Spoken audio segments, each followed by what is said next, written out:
So today we're going to be looking at a Canon entry-level DSLR camera. How well can it perform? I'm going to take you along with me and we're going to go into town.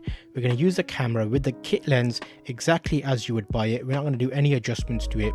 I'm going to take a few photographs of daily things. We're going to put in automatic mode firstly to start off with and see how that does for us. Let's do a couple of buildings. So here's the first, Birmingham Mall Street. In the bottom left you can see the camera details and what the camera decided to shoot at. The reason we say the camera decided to shoot at is because it's in automatic mode. So the camera's decided those settings, and we're going to do a couple of photos in automatic. This is a fully zoomed out photograph. This gives you an idea of what the camera's lens is capable of and how much you can get in. I'm going to give you a side by side of the two photos taken here so you can see the difference in the zoom range. So a wide gets a full building in there nice and comfortably, which is the wide on the left hand side, and if you keep an eye on the taxi you can see how it zooms into that and it gives you an idea overall. We're going to actually turn this into manual mode now because we know what the camera wanted to do.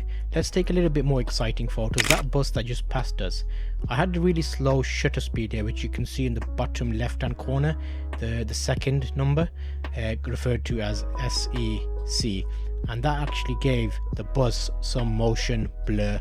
So it's actually blurry coming into the shot past the train station, and it gives it a bit of an exciting look. Let's take a few more of these shots just to give you an idea of what I mean. So now I'm going to pan with the bus to make it a little bit more exciting. You can see the bus is slightly sharp, and if you look at the Mall Street in the background, it's actually blurry. Again, this is down to the shutter speed. So if you have a slow shutter speed, it introduces blur and it can give you a pleasing shot, which is a bit more interesting than a normal bland shot. So we're actually playing with a few basic techniques here to help you here. So we're going to go back into automatic mode and switch around and do some more photos. Let's see what else is here. There's a nice selection here of bikes, so maybe let's have a quick little look over here and see if we can do something interesting. So let's see how these work for us. So you can see here the camera in automatic mode is taking a photograph. Nice overall composition, nothing too exciting. ISO 100, 18mm, 6.3 and 2/50th of a second. So how can we make this a bit more exciting? Let's have a look. Shooting through things is always going to be interesting, so how about we try shooting through the bikes? So you can see that as a nice pleasing shot straight through the bikes, a bit of symmetry, and then the bus in the background. I think it's done a bit here now. Let's actually have a look around and what else we got.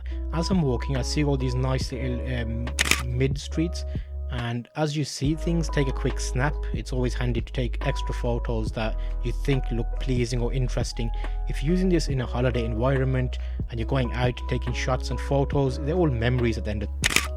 So here we saw some military police doing their rounds. This is at the full 18mm wide. As they walked towards me, I zoomed into 55.